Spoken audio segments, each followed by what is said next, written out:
Let us start today भाई. Let us start with the lecture. Pay attention all of you. बेटा pages पर उल्टा बंद करो, देखो ध्यान से. सेकंड केस हम पढ़ने वाले हैं आज.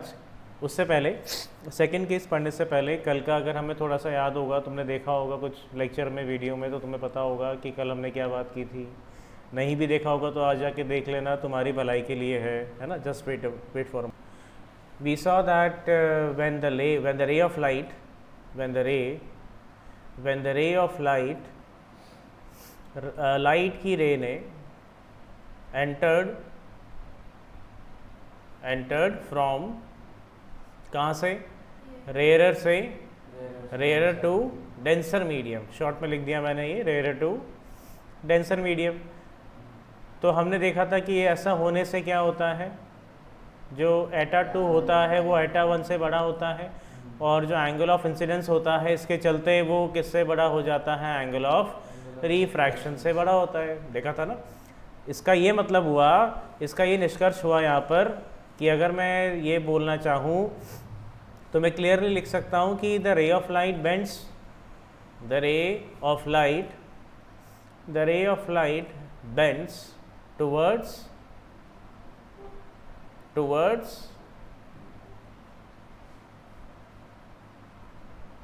नॉर्मल. कौन सी वाली, रिफ्रैक्टेड रे. कौन सी वाली रे भाई, रिफ्रैक्टेड रे. तो यहाँ पे एक वर्ड में लगाना भूल गया, I hope you will place it. कौन सी वाली रे, रिफ्रैक्टेड रे बेंड्स टुवर्ड्स द नॉर्मल. तो करीब आ जाती है किसके, नॉर्मल के. अब देखो सेकंड केस आज पढ़ना चालू करते हैं. When the ray of light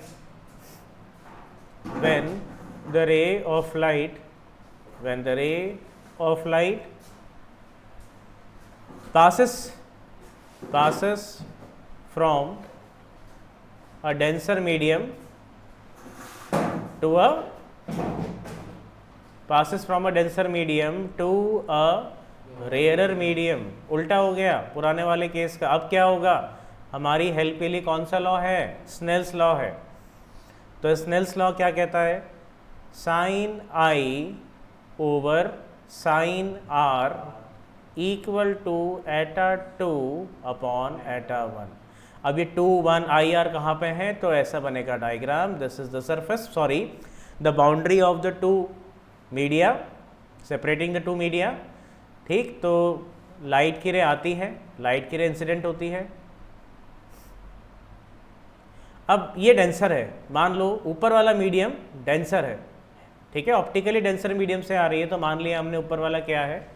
Just for an example, I have considered that the above medium is glass. ठीक, और यहाँ पे सबसे सिंपल जो अवेलेबल होता है हमारे पास हर जगह, क्या ले लिया, एयर. अब कैसी बनाए रहे, रे कैसी बनाए रहे, ऐसे बनाएंगे तो ये तो इनजस्टिस हो जाएगा. ये तो पहला केस पढ़ा था हमने, ऐसी तो नहीं बनने वाली है. तो देखेंगे अब यहाँ से ये लॉ हमारी हेल्प करेगा, ये लॉ करेगा हेल्प. ऐसे हवाई बातें नहीं करेंगे हम कि sir it will bend away from the normal. Why will it bend away from the normal, what has happened. ऐसा कि क्या दुर्घटना हुई यहाँ पे कि जो लाइट की रे है रिफ्रैक्टेड, वो उसको नॉर्मल से दूर भागना पड़ा.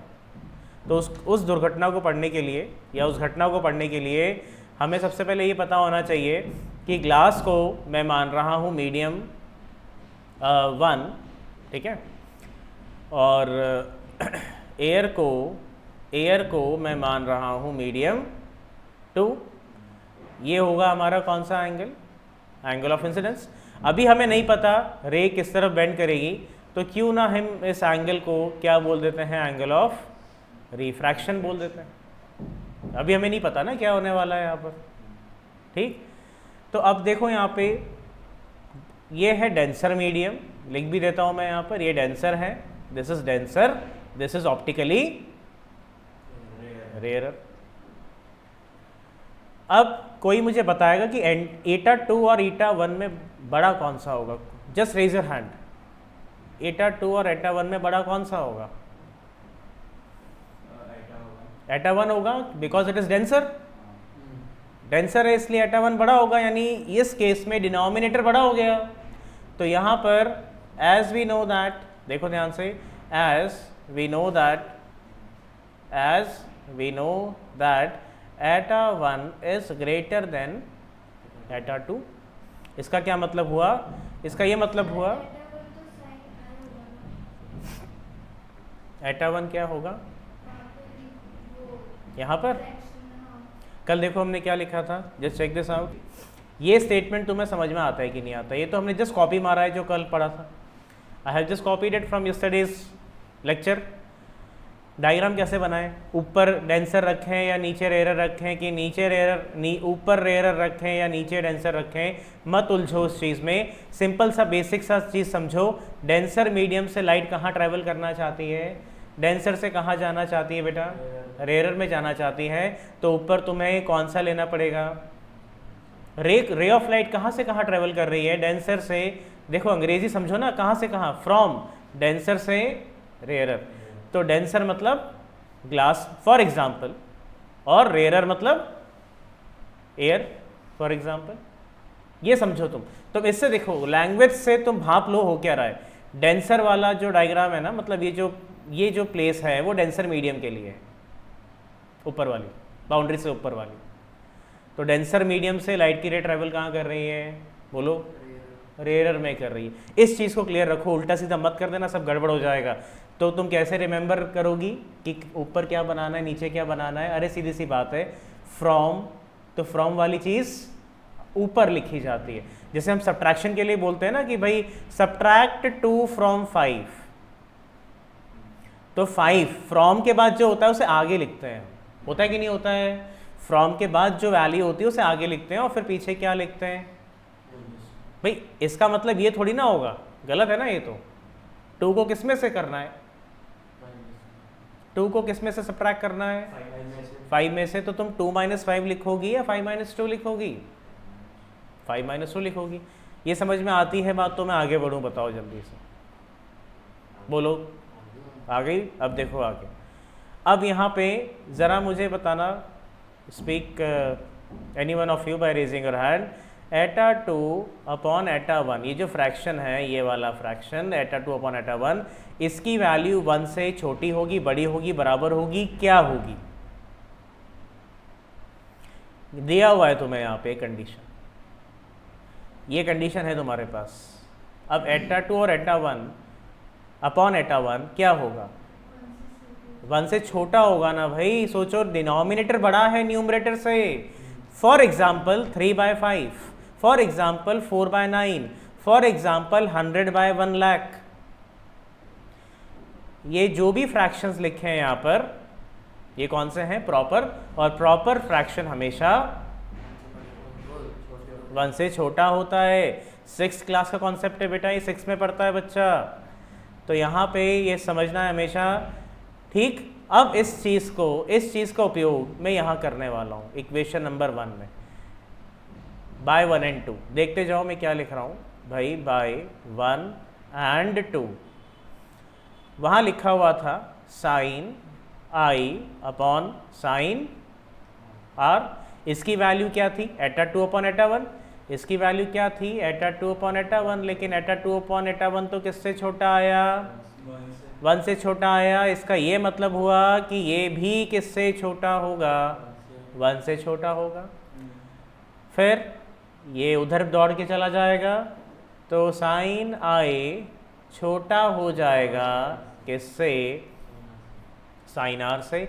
अब किसी एंगल का साइन रेशियो किसी दूसरे एंगल के यदि साइन रेशियो से छोटा होता है, then children always remember that the angle will always be smaller.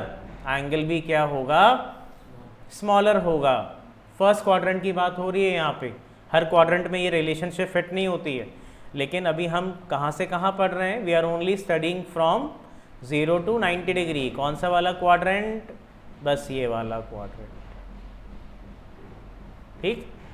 तो अभी इतना मत समझो तुम, तो ये समझो कॉन्सेप्ट, जिस एंगल का साइन रेशियो छोटा होता है वो एंगल भी छोटा होता है, वो एंगल भी क्या होता है? छोटा होता है।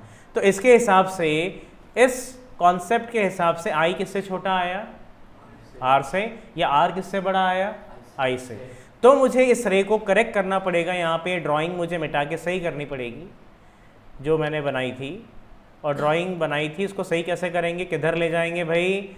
इस रे को कैसे ले जाएंगे, सॉरी इस रे को हम, हाँ है ना, इस रे को थोड़ा सा अच्छे से स्केल से बनाना, मेरे पास तो भी है नहीं यहाँ पर, तो इस रे को थोड़ा सा ऐसे ले जाना, ठीक। ये वाला एंगल, ये जो एंगल है ये बड़ा दिखना चाहिए, ब्रॉड दिखना चाहिए, चौड़ा दिखना चाहिए। It should look widely open, widely open, जैसे मगरमच्छ का मुंह खुलता है ना बड़ा, तो वैसा बड़ा होना चाहिए, ठीक है। तो ये अब तुमने सीखा कि इट मीन्स दैट, इसका ये मतलब हुआ, it means that the ray of light, कौन सी वाली रे, देख लो बेटा पहले, don't write, that is refracted रे। किस रे की बात हो रही है, ब्लैक वाली रे। रिफ्रैक्टेड रे क्या होगा, रिफ्रैक्टेड रे के साथ होगा क्या, will move away, very good, will move away from normal से दूर भागेगी रे। ये बात समझ में आती है कि नहीं आती है, कितना सिंपल सा कॉन्सेप्ट है। अगर कोई टीचर बोले कि when ray of light when it passes from denser to rare medium what will happen, तो टीचर हमेशा ये बोलेगा कि it will move away from the normal. Why will it move away from the normal, this is the proof. And who is responsible for Snell's law की वजह से ये हम प्रूव कर पाए कि क्यों angle of refraction angle of incidence से बड़ा होता है इस केस में। कोई दिक्कत, ये तो सब पता होना चाहिए, एकदम याद होना चाहिए अच्छे से। अब आप पढ़ेंगे हम कंडीशंस फॉर नो रिफ्रैक्शन, देखते जाओ पहले।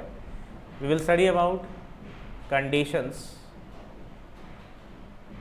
For no refraction.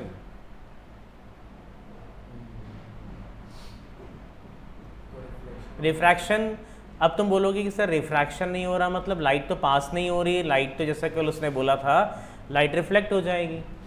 रिफ्रैक्शन का मतलब ये थोड़ी ना होता है लाइट पास हो, रिफ्रैक्शन का मतलब होता है लाइट का बेंड होना, पास होते हुए लाइट का क्या होना, बेंड होना। नो रिफ्रैक्शन मतलब नो बेंडिंग, स्ट्रेट पास होगी, बिल्कुल पास होगी लेकिन बेंडिंग नहीं होगी। कैसे समझेंगे इसको, देखो ध्यान से यहाँ पर। We will take the boundary separating the two media, दो मीडिया को सेपरेट करने वाली हमने क्या ले ली, यहाँ पर एक बाउंड्री ले ली, ठीक। चाहो तो करना या तो मत करना, इट्स अप टू यू। तो this is the boundary separating the two media. यहाँ पे मैं क्या बना लेता हूँ, normal.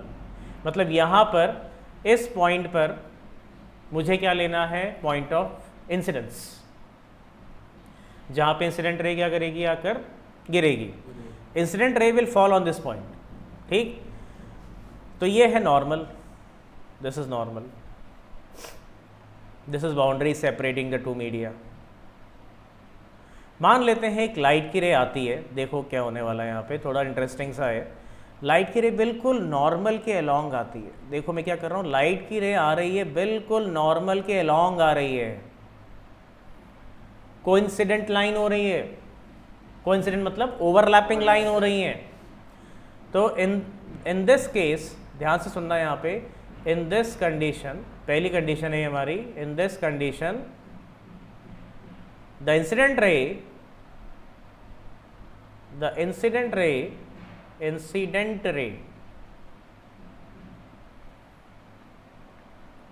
comes along the normal,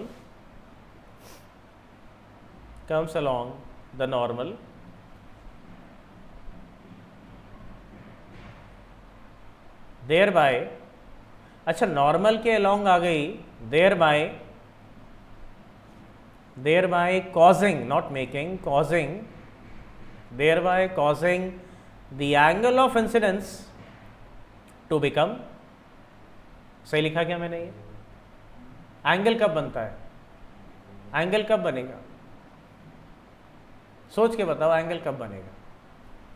अरे भाई कल ही मैंने ट्रिग्नोमेट्री में तुम्हें एक चीज़ समझाई थी, दैट वाज वेरी इंटरेस्टिंग। क्या समझाया था मैंने, ट्रिग्नोमेट्रिक रेशियो के बारे में बात की थी। Try to understand this concept.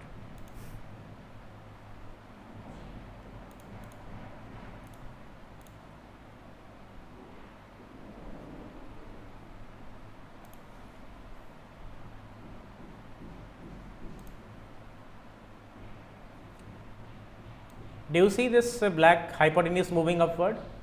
ज़रा इस एंगल पे ध्यान दो, इस पे ध्यान देना जहाँ पे मैं सर्कल कर रहा हूँ, ठीक? The moment I am moving it up, you can see the angle is increasing. Focus on that angle value. The moment I started bringing it down, this red circle, the value of the angle is decreasing, decreasing, decreasing.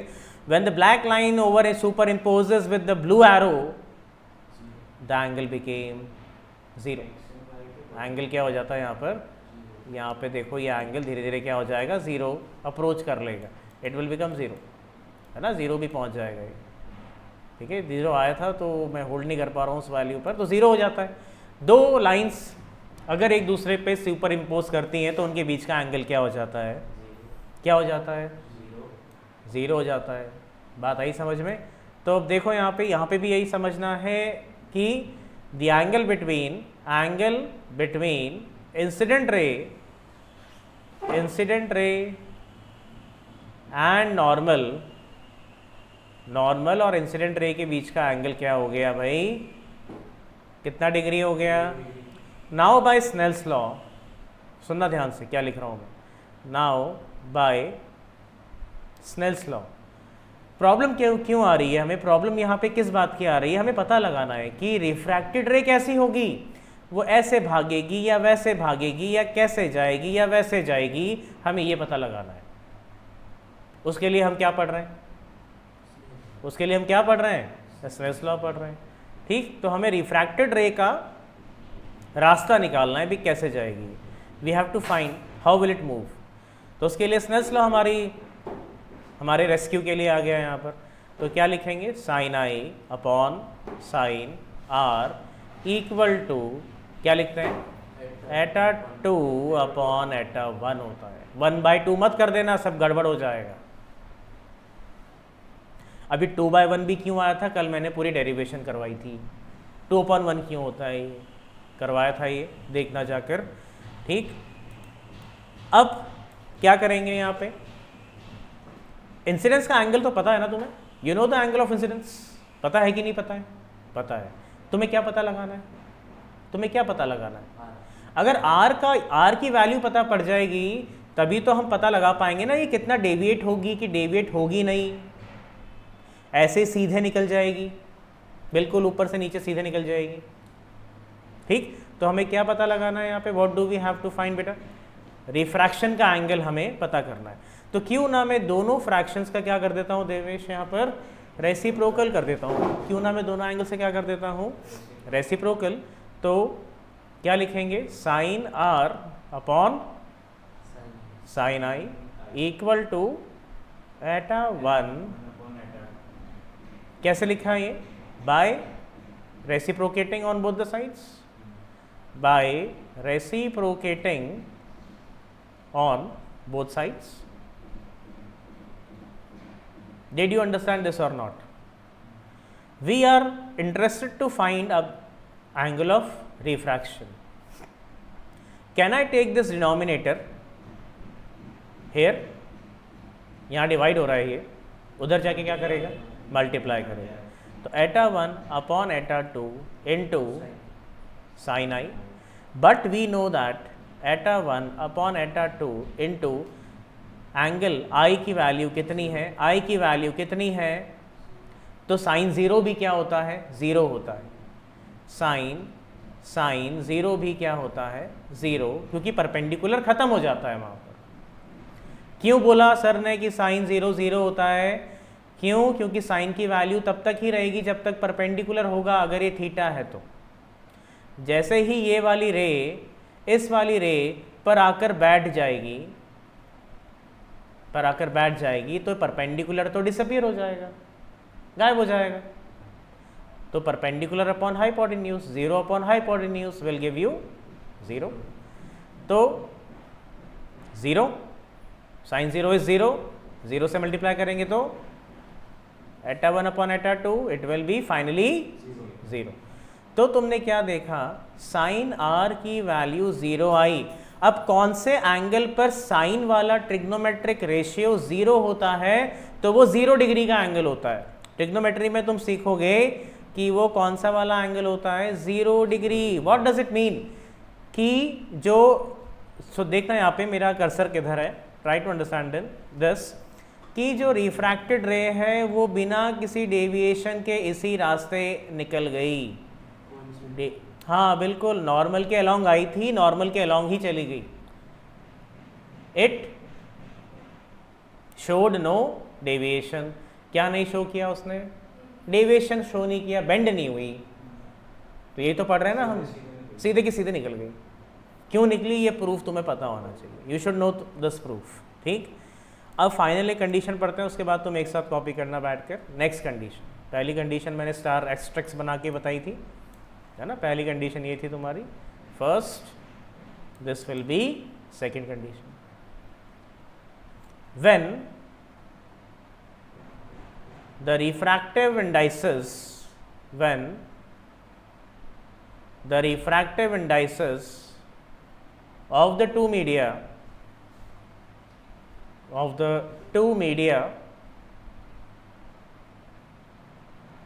are equal। अच्छा, indices का मतलब क्या होता है भाई यहाँ पे, indices mean index. Index का प्लूरल होता है क्या बेटा, इंडाइसेस। इंडाइसेस जैसे तुथ का तीत होता है ना, चाइल्ड का चिल्ड्रन होता है, वैसा इंडेक्स का, इंडेक्स वर्ड का जो प्लूरल नंबर जो होता है, फॉर्म होती है, वो क्या होती है, इंडाइसेस होती है। तो दो मीडिया की बात हो रही है, इसलिए मैंने क्या लिखा है यहाँ पे, ये लिखा।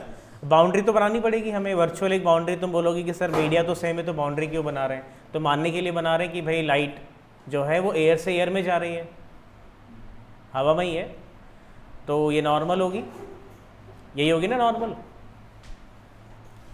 बाय स्नेल्स लॉ, हर जगह देखो स्नेल्स लॉ से ही सब कुछ हो रहा है। Bye Snell's law sign I upon क्या लिखेंगे हम, साइन आर, ये लिखेंगे। वो क्या होता है, एटा टू। मैं इसलिए बार बार लिखता हूं ताकि मेरे को तो याद रहता है, तो इट हेल्प्स मी। तो यहां पर अब क्या करेंगे, लाइट की रे आएगी। लाइट की रे कैसे आएगी, जैसे आती है वैसे ही आएगी। मान लो ऐसे आ रही है, इंसिडेंट है, कौन सा एंगल है ये, हाई। इसका जो रिफ्रैक्टिव इंडेक्स है वो इसके रिफ्रैक्टिव इंडेक्स के क्या है, क्या है भाई, क्या लिया हमने दोनों का रिफ्रैक्टिव इंडेक्स, इक्वल लिया। यानी मान लिया फॉर एग्जांपल कि हवा से हवा में जा रही है, या पानी से पानी में जा रही है, या जो भी है जैसे भी जा रही है, ठीक। तो अब क्या होगा, ये दोनों कैंसिल आउट होके वन नहीं देंगे क्या, दो इक्वल क्वांटिटीज कैंसिल नहीं हो सकती क्या, हो सकती हैं। तो साइन आई बराबर किसके आएगा, उसको वहाँ पे शिफ्ट कर देंगे। दो ट्रिग्नोमेट्रिक रेशियो यानी साइन रेशियो बराबर है, तो इसका मतलब ये हुआ कि उन दोनों के एंगल भी बराबर होंगे। ये गड़बड़ मत करना, बच्चे ऐसा करते हैं साइन को साइन से काट देंगे, कटते नहीं है, ये तो रेशियो हैं, ऐसा मत करना, ये बेवकूफ़ी मत करना, डोंट डू दिस ब्लंडर कि साइन से साइन कटा, आई बराबर आ, आई बस समझ में, ऐसा कभी नहीं होता।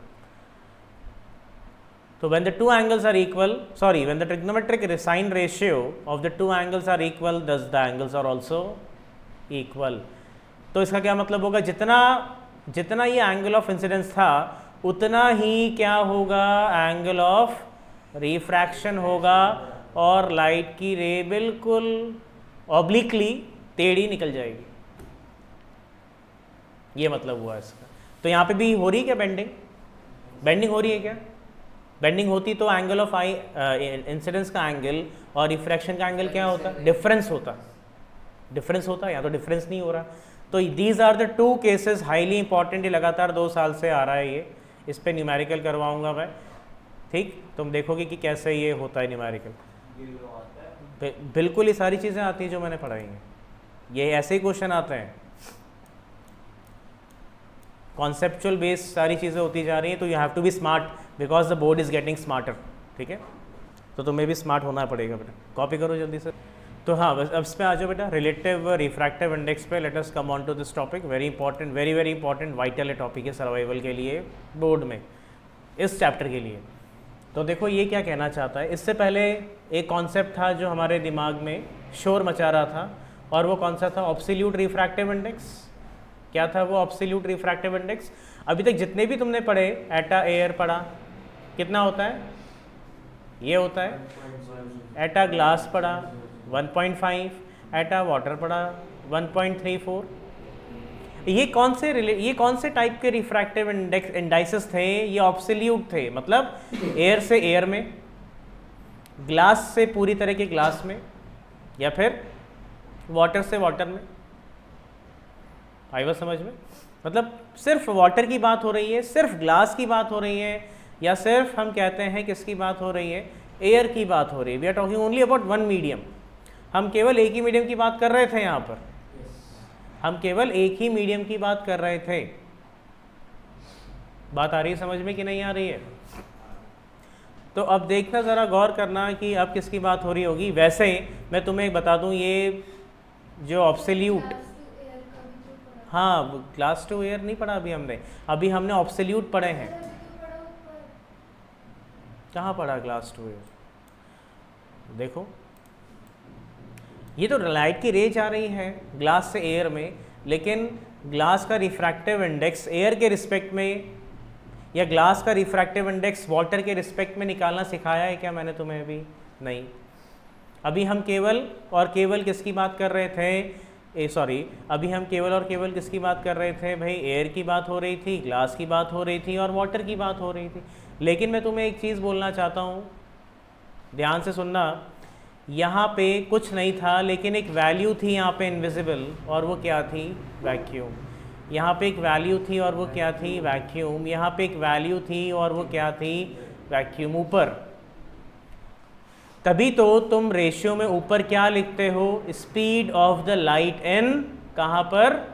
वैक्यूम लिखते हो हमेशा। और नीचे क्या लिखते हो? Speed of the light in that particular medium. तो जब ऑब्सोल्यूट रिफ्रैक्टिव इंडेक्स की बात हो रही है, तब भी हम रिलेशन में निकाल रहे हैं, किसी के रिलेशन में, मतलब किसी के रिस्पेक्ट में निकाल रहे हैं। किसी के रिस्पेक्ट में, हवा का किसके रिस्पेक्ट में? वैक्यूम के। ठीक, फिर ग्लास का किसके रिस्पेक्ट में? वैक्यूम के। फिर वाटर का किसके रिस्पेक्ट में? वैक्यूम के। इससे क्या तुम सीखे कि ग्लास जो है 1.5 टाइम्स डेंसर है optically than vacuum, water is 1.34 times denser than vacuum, air is 1.0003 denser than vacuum. क्या मैंने तुम्हें सिखाया है? क्या मैंने तुम्हें सिखाया है कि find out that how many times glass is denser than water? Did I teach you this? No, अभी तक ये हमने नहीं पढ़ा। अभी हम किसके रिस्पेक्ट में निकाल रहे थे? सब वैक्यूम के रिस्पेक्ट में निकाल रहे थे। न्यूमरेटर हम क्या रख रहे थे? Speed of the light in vacuum रख रहे थे। क्या रख रहे थे? Speed of the light in vacuum रख रहे थे। तो ध्यान से सुनना, अब यहाँ पे बहुत अच्छी चीज़ आने वाली है। तो हम क्या बोलेंगे? व्हेन अ रे ऑफ लाइट, सुनो, when a ray of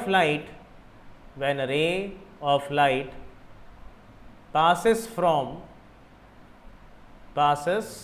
from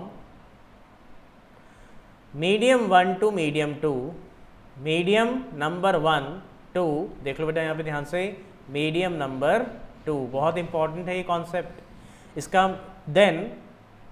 then we write the refractive index of medium 2 with respect to medium 1 as follows। कैसे लिखते हैं देखो ध्यान से। मीडियम, अच्छा लाइट की रे कहाँ से रही है? कहाँ से आ रही है? मीडियम 1 से आ रही है। भाई लाइट की रे कहाँ से आ रही है? मीडियम 1 से आ रही है। कहाँ जा रही है? मीडियम 2। तो देखो मैं कैसे लिख रहा हूँ, 1 ऊपर एटा 2 नीचे, 1 ऊपर एटा 2 नीचे। बराबर किसके होगा? सवाल ये उठता है। तो मीडियम 2 का रिफ्रैक्टिव इंडेक्स को कंपेयर करवाते हो मीडियम 1 के रिफ्रैक्टिव इंडेक्स से, तो मीडियम 2 का रिफ्रैक्टिव इंडेक्स ऊपर रहेगा एज द न्यूमरेटर, और मीडियम 1 का रिफ्रैक्टिव इंडेक्स कहाँ रहेगा, डिनोमिनेटर। जैसे मान लो देवेश का फिजिक्स का टेस्ट हुआ, उसके 4 आए 10 में से, मान लो उसके 4 आए 10 में से, तो देवेश 10/4 लिखेगा या 4/10 लिखेगा, क्या करेगा, 4/10 लिखेगा।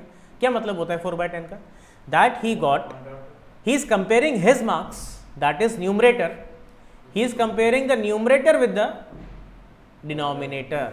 तो मीडियम 2 का रिफ्रैक्टिव इंडेक्स को हम कंपेयर करवाना चाहते हैं मीडियम 1 के रिफ्रैक्टिव इंडेक्स से, तो मीडियम 2 के रिफ्रैक्टिव इंडेक्स को हम क्या बना के लिखेंगे, न्यूमरेटर बना के लिखेंगे। अब सुनना यहाँ पे, नाउ द, नहीं ये गलत है, अभी हमने पढ़ा है क्या कि यहाँ पे रेयरर कौन सा है, डेंसर कौन सा है, do we know about this और नॉट। अभी तो हम बस ये पता लगा रहे हैं कि मीडियम 1 से लाइट की रे कहाँ पे ट्रांसफर हो रही है, मीडियम 2 में। Do we know which between these two which one is denser. तो हाउ कैन यू डिसाइड कि ये 1 से छोटा होगा फ्रैक्शन या 1 से बड़ा होगा, वो केसेस पढ़ेंगे, अभी देखते जाओ, वो सारे न्यूमेरिकल में आ जाएंगे, अभी तो कॉन्सेप्ट को सीखो। एटा 2 की डेफिनेशन क्या होती है, C/V2, याद करो रिफ्रैक्टिव इंडेक्स क्या होता है, कैसे डिफाइन करते हैं, C that is velocity of light in vacuum upon velocity of light in vacuum upon velocity of light in that particular medium, ऐसे ही तो करते हैं ना हम डिफाइन। तो मीडियम कौन सा है भाई, यहाँ पर कौन सा मीडियम है, 2, कौन सा मीडियम है, 2 है। ये बात समझ में आई कि नहीं आई। तो C/V2 रहेगा, नीचे एटा 1 की बात हो रही है, ये क्या होगा, C/V1, C से C क्या हो जाएंगे, कैंसिल। तो ये आया 1/V2 डिवाइडेड बाय 1/V1। इसका मतलब ये हुआ कि 1/V2 मल्टीप्लाई होगा V1 से, इसका मतलब ये हुआ कि ये क्या आया, V1/V2, क्या आया भाई, ये V1/V2। अब देखते जाओ जल्दी, वेरी इंपॉर्टेंट। तो 1/2 क्या आया भाई, V1/V2 आया, क्या आया, V1/V2 आया, which is very very important. उसी प्रकार से सिमिलरली, देखो मैं क्या लिख रहा हूँ यहाँ पे, और similarly I can write that second medium से यदि लाइट की रे फर्स्ट मीडियम में जाती है तो क्या होगा, क्या लिखेंगे इसको, 1 ऊपर था तो यहाँ पे 1 ऊपर था, है ना, वेलोसिटी ऑफ मीडियम 1 ऊपर थी, लाइट इन मीडियम 1, तो यहाँ 2 ऊपर दिख रहा है, तो पैटर्न बना लो तुम, यहाँ पे क्या ऊपर दिखवाओगी, 2 आना चाहिए यहाँ पर, और यहाँ पे क्या होना चाहिए, 1 होना चाहिए। ये तुम्हें याद करना है। एक और इम्पॉर्टेंट रिलेशनशिप है यहाँ पर, इन दोनों जो बॉक्सेस में वैल्यू लिखी हुई है उनको मैं मल्टीप्लाई करवाता हूँ आपस में, देखते जाओ क्या हो रहा है यहाँ पर। तो what is the value of 1/2, V1/V2। What is the value of, multiply हो रहा है बीच में, what is the value of 2/1, V2/V1, V2 से V2 कैंसिल, V1 से V1 कैंसिल, तो 1/2 multiplied by 2/1 is always equal to, कैसे समझेंगे इसको मैं तुम्हें बताता हूँ, understand with the help of example. See example ले रहा हूँ मैं, ग्लास का refractive index with respect to air, glass का रिफ्रैक्टिव इंडेक्स, या फिर मैं ऐसा लिखता हूँ इसको, देखो ग्लास और एयर नहीं, मीडियम 2, तो मीडियम 2 लेता हूँ वाटर, मीडियम 2 लेता हूँ ग्लास। वाटर का refractive index with respect to glass, इसको कैसे पढ़ा था हमने, इसको कैसे पढ़ा था, how did we interpret this, क्या कैसे इंटरप्रेट किया था, this is the refractive index of which medium, second medium, with respect to light कहाँ से आ रही है, विद रिस्पेक्ट टू लाइट कहाँ से ट्रैवल कर रही है, तो लाइट कहाँ जा रही है, वाटर में, कहाँ से आ रही है, ग्लास से, मल्टीप्लाई करेंगे, यदि हम refractive index of glass with respect to water, तो हमारे पास रिजल्ट क्या आएगा, 1 आएगा। देखो मैं तुम्हें बताता हूँ कैसे आएगा, what is the value of the refractive index of water with respect to glass? क्या होगा? Refractive index of water with respect to, ऐसे लिखेंगे इसको, याद करो कैसे लिखा था भाई Alaina, how did I write? 1 eta 2, तो एटा 2 ऊपर आता है, एटा 1 नीचे आता है। जिसको कंपेयर करवाते हो, जिसको कंपेयर तुम करवा रही हो वो ऊपर आएगा, जिससे कंपैरिजन होता है वो डिनोमिनेटर बन जाएगा। होगा कि नहीं होगा? देखो तो what is the refractive index of water? अरे भाई क्या होता है वाटर का रिफ्रैक्टिव इंडेक्स? एब्सोल्यूट, यही होता है।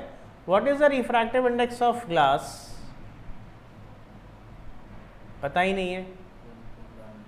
1.5 होता है। क्या होता है? 1.5 होता है कि नहीं होता है? अगर मैं निकालना चाहता हूं refractive index of glass with respect to water, तो क्या होगा? यहां पर क्या लिखना चाहूंगा मैं? अच्छा, व्हाट इज 1.34 अपॉन 1.5? तो इसको फटाफट अभी करने के लिए हमारे पास एक टूल है, इस कैलकुलेटर। तो 1.34 डिवाइडेड बाय 1.5 कितना आया? ये 0.89 या मैं लिख सकता हूँ शॉर्ट में 0.9 कर दूँ, इसको क्या कर दूँ? 0.9। तो मैं बोलूँगा, अब इंटरप्रेट भाषा में कैसे बोलोगे तुम? Water is 0.9 times optically denser then glass. समझो मैं क्या बोल रहा हूँ यहाँ पर?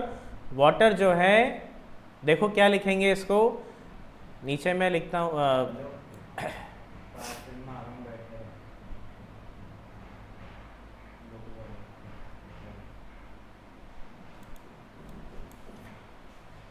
देख लो भाई यहाँ पे eta of water upon eta of glass क्या आया? 0.9 आया। Eta of water upon eta of glass, sorry बार बार वही लिखना हमें, equal to 0.9 times of eta of glass. ऐसा लिख सकते हैं क्या? Can we write like this और not? Yes we can write like this. ऐसा तो लिख सकते हैं हम। क्या कैसे समझाओगे इसको? At refractive index of water is 0.9 times of the refractive index of glass. Water का जो रिफ्रैक्टिव इंडेक्स है वो ग्लास के रिफ्रैक्टिव इंडेक्स का कितना गुना है? 0.9 टाइम्स है। और उसी प्रकार से ये भी कुछ आ जाएगा। तो ये क्या आएगा? Refractive index of glass, sorry हाँ, refractive index of glass upon refractive index of water. अब ये क्या होगा, इसकी वैल्यू पता कर लेते हैं फटाफट यहाँ पर। तो 1.5 डिवाइडेड बाय 1.34 कितना आ रहा है? 1.11 आ रहा है, 1.11। यानी रिफ्रैक्टिव इंडेक्स ऑफ ग्लास ज़्यादा है ना, 1.11 टाइम्स है किसका? रिफ्रैक्टिव इंडेक्स ऑफ वाटर का। जल्दी से कॉपी कर लो इसको पहले फटाफट। देखो let us start with first problem. देखो रिलेटिव रिफ्रैक्टिव इंडेक्स हम पढ़ते क्यों हैं? अभी तक तो हम ऑब्सोल्यूट पढ़ रहे थे, अभी आज ही सीखा हमने रिलेटिव। ऑब्सोल्यूट में क्या होता है? हवा से या वैक्यूम से लाइट की रे दूसरे मीडियम्स में जाती है, क्योंकि हवा में और वैक्यूम में हम लगभग बराबर ही तो मानते हैं ना बेटा लाइट की जो स्पीड होती है। तो हवा बोलो या वैक्यूम बोलो, लगभग तो बराबर ही केस रहता है। बात समझ में आ रही कि नहीं आ रही है? अब देखो ध्यान से, try to understand this. See here बेटा, देखो, stop writing all of you. Altamash देख बेटा ध्यान से, यहाँ पर क्या दिया है? Refractive index of glycerine. Refractive index of glycerine क्या होगा? क्या है? अभी किसके रिस्पेक्ट में है? ये ऑब्वियस सी बात है, किसके? एयर या वैक्यूम? एयर बोलो वैक्यूम बोलो, 1 होता है लगभग। कैलकुलेशन के लिए हम क्या मानते हैं? 1 मानते हैं, है ना, फॉर डूइंग कैलकुलेशंस इजीली।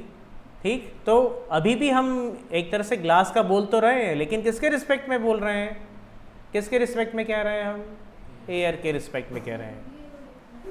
मत लिखो ना तुम, तो ऐसे लिखो नॉर्मल, इस तरीके से लिखो, ठीक है। तो कितना है? 1.46 है ना, 1.46 है। What is the speed of light in air? अब एयर भी आ गया। Speed of light in air पूछा है तुमसे, ठीक है। If it's speed in glycerine, glycerine में स्पीड जो है लाइट की वो कितनी हो जाती है? कितनी हो जाती है भाई? इतनी हो जाती है। तो हमें velocity of the light in air निकालना है। कैसे निकालेंगे?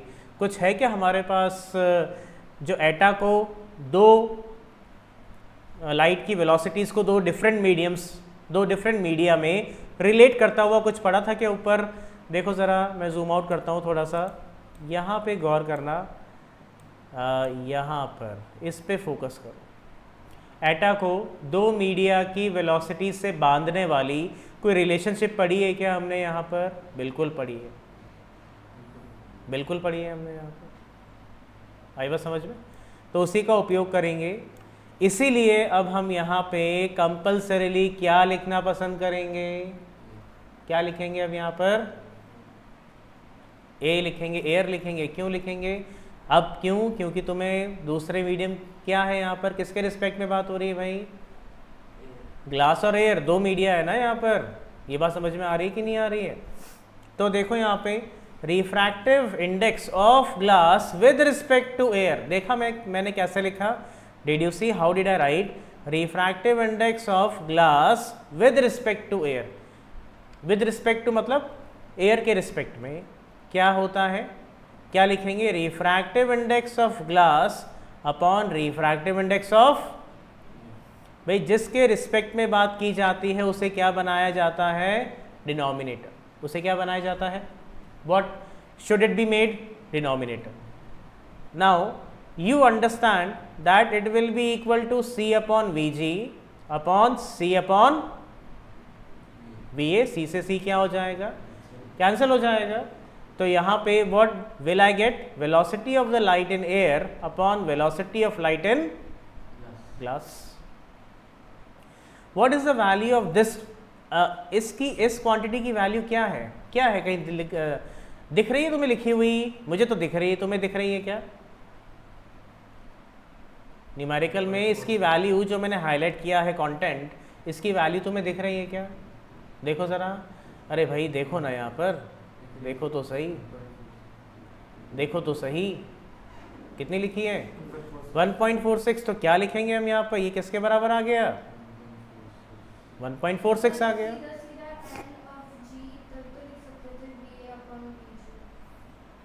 अगर याद है तुम्हें तो लिखो ना, बिल्कुल। तुम सीधा यहाँ से यहाँ लिखो।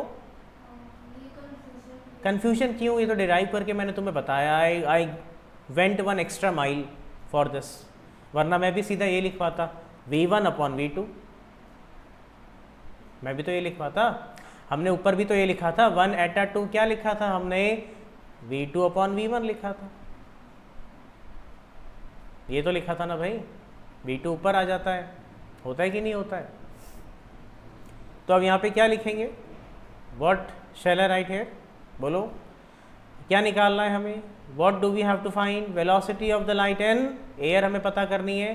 तो 1.46 से किसे मल्टीप्लाई कर देंगे वेलोसिटी ऑफ द लाइट इन? भाई ये उधर चला जाएगा ना क्रॉस मल्टीप्लाई करवाने। तो velocity of the light in air will be equal to 1.46 times of, क्या लिखेंगे अब? कहीं दी हुई है? कहीं दी हुई है क्या वैल्यू? बिल्कुल दी हुई है ना, दी हुई थी वैल्यू, यही तो हमें निकालनी थी। इसकी वैल्यू ये रही।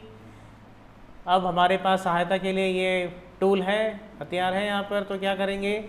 1.46 को मल्टीप्लाई करवाएंगे 2.05, कितना आएगा?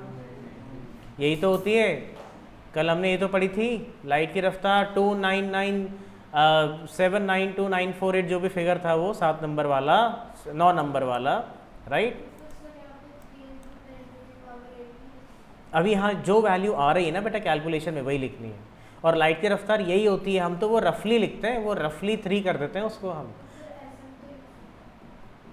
ऐसे लिखो फिर, तुम लिखना चाहती हो, तुम चाहती हो तो ऐसे लिखना फिर वहाँ पे 2.99 इंटू 10 की पावर, या फिर ये लिख दो, क्या फ़र्क पड़ रहा है। लेकिन कैलकुलेशन करोगे तो अप्रॉक्सीमेशन नहीं करनी तुम्हें। कैलकुलेशन में यहाँ तुम्हें एस्टिमेशन नहीं करना है, तुम्हें सिर्फ क्या करनी है बेटा? वैल्यू फाइंड करनी है, क्या एग्जैक्ट वैल्यू क्या आती है वहाँ पर। डिड यू गेट दिस और नॉट? समझ में आया कि नहीं आया?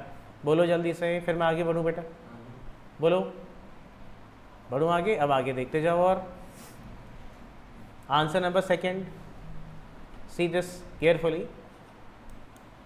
क्या लिखा है भाई? The refractive index of glass is 1.6, refractive index of glass is 1.6, ऐसे लिखोगे। रिफ्रैक्टिव इंडेक्स ऑफ डायमंड, हीरा जो है वो 2.4 है। फाइंड करना है refractive index of diamond with respect to glass. कैसे लिखें सर इस चीज को, क्या करें? Refractive index of diamond, of वाली चीज नीचे आती है, of diamond with respect to glass वाला ऊपर रहेगा, रिलेटिव ही है। आप डायमंड का ग्लास के रिस्पेक्ट में निकाल रहे हो, ये जो डायमंड का है सर तुम बोलोगे ये किसके रिस्पेक्ट में? एयर के रिस्पेक्ट में। ये किसके रिस्पेक्ट में? एयर के रिस्पेक्ट में। ये बात समझ में आ रही कि नहीं आ रही है? तो इससे तो वैल्यू कम आएगी, मैं इतना जानता हूँ, इससे तो वैल्यू कम आएगी क्योंकि एयर से ग्लास क्या होता है? डेंसर होता है। इससे कम आएगी लेकिन इससे तो ज़्यादा आएगी। देखो क्या आएगी वैल्यू। तो we have to find refractive index of diamond नीचे, ग्लास विद रिस्पेक्ट टू वाली क्वांटिटी ऊपर बैठती है, इट सेट्स अबव।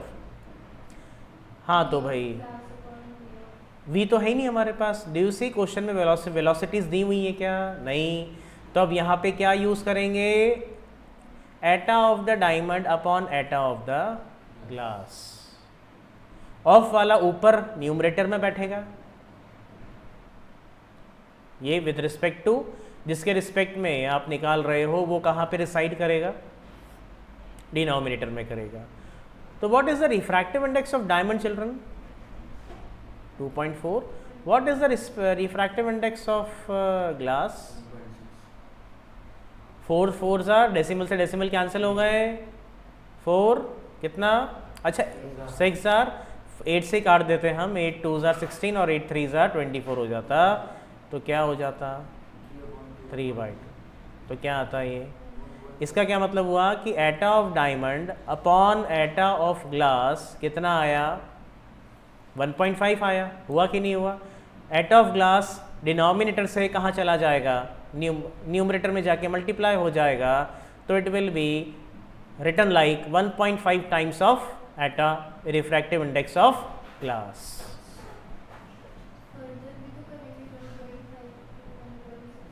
उसने क्या पूछा है?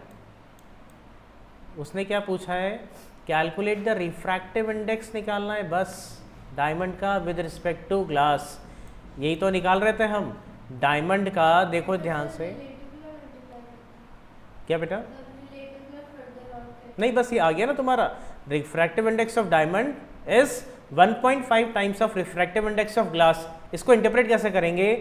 वेलोसिटी जो लाइट की होगी ग्लास में, उस वेलोसिटी का 1.5 गुना बन जाएगी लाइट की वेलोसिटी यदि वो कहाँ पे ट्रैवल करेगी?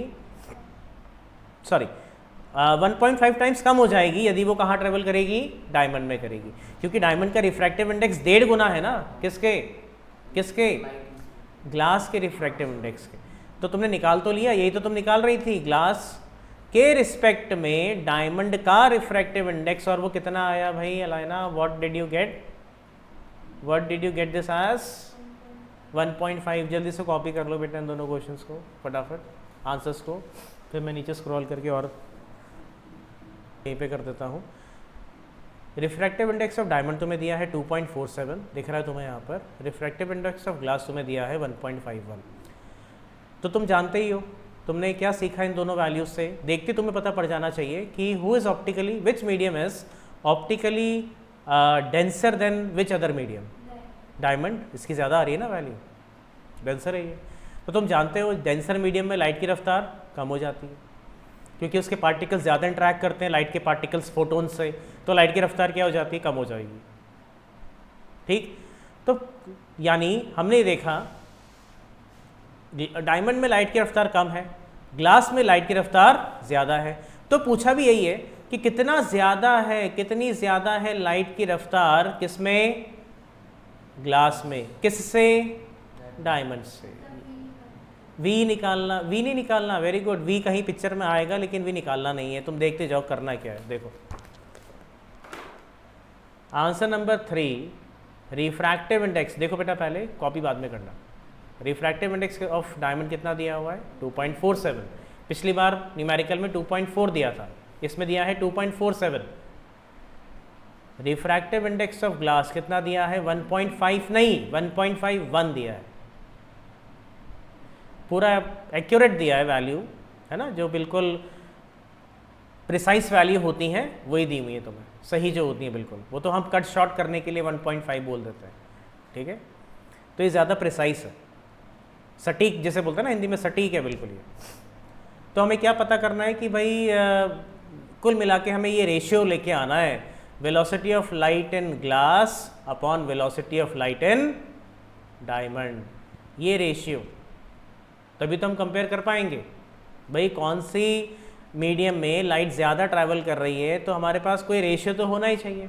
अब प्रॉब्लम ये है वेलोसिटी, जैसा बोला उसने भाई वेलोसिटी निकालनी है, तो वेलोसिटी के लिए तो फ्रैक्शन है हमारे पास ही रहा। क्या वेलोसिटीज़ दी हुई है क्या तुम्हें यहाँ पर, क्या दिया है यहाँ पर, रिफ्रैक्टिव इंडेक्स दिए हुए हैं कि वेलोसिटीज़ दी हुई हैं, रिफ्रैक्टिव इंडेक्स। तो हम यहाँ पे थोड़ा सा अपने आप को करेक्ट करेंगे और वही चीज़ बार बार लिखेंगे जो हम लिखते हुए आ रहे हैं, refractive index of glass with respect to, for example हम क्या निकाल रहे हैं डायमंड, तो हम ऊपर क्या लिखते हैं of glass with respect to diamond, ये लिखते हैं हम। और फिर हम देखते हैं ये चीज़ कि C अपॉन वी जी करते हैं हम, और इसको क्या करते थे C upon V D, C से C क्या हो जाता था कैंसिल, तो ये आता था V D velocity of the light in diamond upon velocity of light in glass. तो हमने ये सीखा यहाँ पर, ये बराबर किसके आएगा, ये सब बराबर चल रहे हैं कि नहीं चल रहे हैं, aren't they running equal to each other और not, yes they are equal. तो अब यहाँ पे हम क्या करेंगे, try to understand this concept now very carefully. अब हम यहाँ पे न्यूमरेटर में लिखेंगे क्या लिखेंगे भाई, रिफ्रैक्टिव इंडेक्स ऑफ ग्लास 1.51, नीचे तुम यहाँ क्या लिखोगे, आ गया ना वेलोसिटी के रिस्पेक्ट में निकाल लिया हमने, देखो वेलोसिटीज़ दी नहीं थी हमारे पास, लेकिन हम वेलोसिटीज़ के फ्रैक्शन को जैसे तैसे करके लेके आ गए। हाँ ये बिल्कुल जैसा मैं कर रहा हूँ वैसा ही करना है, अभी रुक जाओ काम ख़त्म नहीं हुआ है। तो यहाँ पे हम क्या लिखेंगे, velocity of the light in diamond upon velocity of the light in glass, decimal cut सकते हैं क्या दोनों के, फटाफट कट जाएंगे ना, डेसिमल दो प्लेस वाली तो है भाई, 2 प्लेस ऊपर 2 प्लेस नीचे, they will wipe out each other, ऐसा होगा कि नहीं होगा। अब क्या करेंगे हम, हमारे पास कैलकुलेटर है, तो we will use this tool, 151 को डिवीजन करने वाले हैं किससे, क्या आया 0.611, क्या आया ये 0.61, इतना ही बहुत है। तो velocity of the light in diamond, ये नीचे डिवाइड हो रहा था, ऊपर जाएगा तो क्रॉस मल्टीप्लाई हो जाएगा, क्या लिखोगी, velocity of the light in glass, यही तो पता करना था। डायमंड में मैंने तुम्हें रिफ्रैक्टिव इंडेक्स, सुनना ध्यान से, रिफ्रैक्टिव इंडेक्स देखते ही मैंने तुम्हें कह दिया था कि यहाँ पर डायमंड में लाइट की रफ्तार जो होगी, स्पीड होगी, वो कम होगी, बोल दिया था मैंने तुम्हें। क्यों, क्योंकि सर इसका रिफ्रैक्टिव इंडेक्स ज़्यादा है, ठीक। तो यहाँ पे भी तो हुआ ना, velocity of the light in diamond जो है वो ग्लास की वेलोसिटी का 0.6 टाइम्स रह गई, 1 टाइम भी नहीं है, 1 गुना होती तो वही होती। अगर मैं ऐसा लिखता, velocity of the light in diamond is equal to 1 time of the velocity of light in glass, कहने का मतलब है 1 टाइम है मतलब बराबर ही है, 1 टाइम मतलब बराबर ही है। अगर मैं लिखता यहाँ पे, अगर मैं लिखता तो क्या होता है यहाँ पे, if I have written 2 times, तो velocity of the light in diamond would be twice, बढ़ती जाती। लेकिन प्रॉब्लम ये है, या सुविधा ये हो गई हमारे पास कि 2 या 1 नहीं है यहाँ पे एक इम्प्रॉपर फ्रैक्शन का डेसिमल फॉर्म आ गई, तो velocity of the light in diamond कम हो जाएगी, किससे कम हो जाएगी, velocity of the light in glass से। तुम खुद भी कर सकते हो, क्या है velocity of the light in glass, क्या होती है, मैंने तुम्हें सिखाया था ना, कितनी होती है, ये होती है। तो अगर तुम्हें निकालनी है ना velocity of the light in diamond, तो क्या करोगे, 0.6 से मल्टीप्लाई कर दो किसको भाई, ये सलाह है ना, किसको मल्टीप्लाई कर देंगे, velocity of the light in glass, यही तो है ना, इसी का तो यूज़ किया भाई हमने इस रिलेशनशिप का। 0.6 से किसको मल्टीप्लाई कर दिया, velocity of the light in glass. नहीं, ये तो याद करना पड़ेगा ना, ये तो पता होना चाहिए, इतनी बार लिख दिया, ये पता होना चाहिए। हाँ तो कितना आएगा, कितनी आ गई, कितनी आ गई, कम हो गई ना डायमंड में, देखो कम हुई कि नहीं हुई, डायमंड में कितनी रह गई और ग्लास में कितनी थी 2, तो कौन सा ज़्यादा है, ग्लास में वेलोसिटी। ये बात समझ में आई कि नहीं आई, बोलो बात। तो यहाँ पे हम लिखेंगे क्या, आंसर में हम क्या लिखेंगे, 10 light travels 0.6 times slower in glass as compared to, कौन सा था दूसरा मीडियम, अरे भाई हीरा था, डायमंड। अब मैं तुम्हें एक चीज़ बताता हूँ, ये हमने गलत निकाल लिया। तुम बोलोगे सर इतनी मेहनत करी गलत निकाल लिया, गलत क्यों निकाला, तुम देखो मैं भी करता जा रहा था, मुझे लगा कि कोई बोलेगा, यहाँ पे तो पूछा है क्या, फास्टर पूछा है, वहाँ पे निकाला हमने सब सही है, निकाला हमने सब सही है, लेकिन हमने तो बात कर दी स्लोअर की, उल्टी बात कर दी हमने। अब इसको करेक्शन कैसे करेंगे, इसी को ही ग्रैब करेंगे, पकड़ेंगे, लेके जाएंगे, या इसको पकड़ो, है ना, इसको मत पकड़ो, इसको देख लो, ये वाला फ्रैक्शन देखो, ये वाला, तो फ्रॉम इक्वेशन 1, सुनना यहाँ पे ध्यान से, from 1 velocity of the light in diamond upon velocity of light in glass, क्या लिखा हुआ था भाई, ये लिखा हुआ था। तो मैं क्या करने वाला हूँ, मैं यहाँ पे इसको नीचे भेज देता हूँ और velocity of the light in glass को ऊपर भेज देता हूँ, velocity of the light in diamond into 1 upon 0.611 is equal to velocity of the light in glass. Glass में ज़्यादा आएगी ना रफ्तार, इसलिए ग्लास को अलग कर दिया। ग्लास को क्यों अलग किया लाइना, व्हाट इज़ द रीज़न, क्योंकि हमें पता करना था कि ग्लास में लाइट की जो रफ्तार है वो कितनी गुनी ज़्यादा है, कौन से दूसरे मीडियम से, डायमंड से। तो ग्लास को अलग कर दिया हमने, ग्लास को क्या कर दिया, अलग कर दिया। तो अब बस कैलकुलेशन करनी है तुम्हें, 1 को किससे डिवाइड करना है, क्या लिखा है भाई बोलो, 0.611, सॉरी ज़्यादा 1 आ गए, तो कितना आएगा, कितना आ रहा है 1.63।